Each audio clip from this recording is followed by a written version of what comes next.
Hi friends, how are you? எல்லாரும் எப்படி இருக்கீங்க? நல்லா இருக்கீங்களா?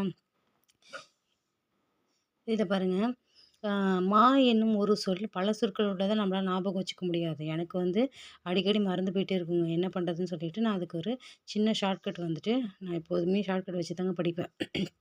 அப்படி ஒரு ஷார்ட்கட் தான் இது. இப்ப பாருங்க, மா என்னும் ஒரு சொல் பல சொற்கள் இருக்கு. அந்த பல சொற்கள் என்னன்ட்டு பார்க்கலாம். மரம், விலங்கு, பெரிய, திருமகள், அழகு, அறிவு, அளவு, அழைத்தல், துகள், மேன்மை, வயல், வண்டு.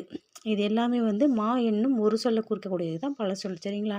இப்ப இதோட ஷார்ட்கட் என்ன அப்படின்னா, வயலில் பெரிய மரம், அதில் துகள்களும், வண்டுகளும், விலங்குகளும் உள்ளன.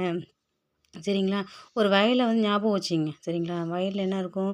சின்ன சின்ன மண்ணு துகள்கள்லாம் இருக்கும். அதில வந்து அந்த மண்ணு மேல வந்து வண்டுலாம் சின்ன சின்ன வண்டுக்கள்லாம் இருக்கும்.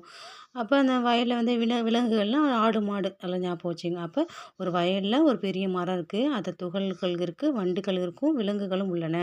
இப்ப இந்த இந்த லைன் உங்களுக்கு புரியுதுங்களா? அப்ப ஈஸியா நீங்க ஞாபகம் வச்சுக்கலாம். வயலில் பெரிய மரம், அது துகள்களும், வண்டுகளும், விலங்குகளும் உள்ளன.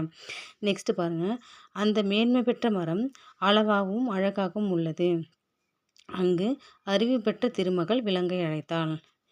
இப்ப அந்த மேன்மை பெற்ற மரம், இது வந்து நான் மேன்மைன்றது வந்துட்டு என்னன்னா, மரத்துக்காக வந்து கன்டினியூவா வருன்றதுனால குடுத்துருக்கேன்.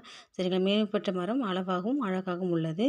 அங்கு அறிவு பெற்ற ஞாபகம் வச்சுக்கங்க. திருமகள் விலங்கை அழைத்தாள். இப்ப இந்த சர்க்கிள் போடுறோம் பார்த்தீங்களா? இத மட்டும் நீங்க ஒமிட் பண்ணிடணும். இத கன்டினியூவா நீங்க படிச்சுட்டே வந்தீங்கன்னா, ஈஸியா உங்களுக்கு ஞாபகத்துல இருக்கும். இந்த ஷார்ட்கட் வந்துட்டு உங்களுக்கு யூஸ்ஃபுல்லா இருக்கும் அப்படின்ட்டு நினைக்கிறேன்.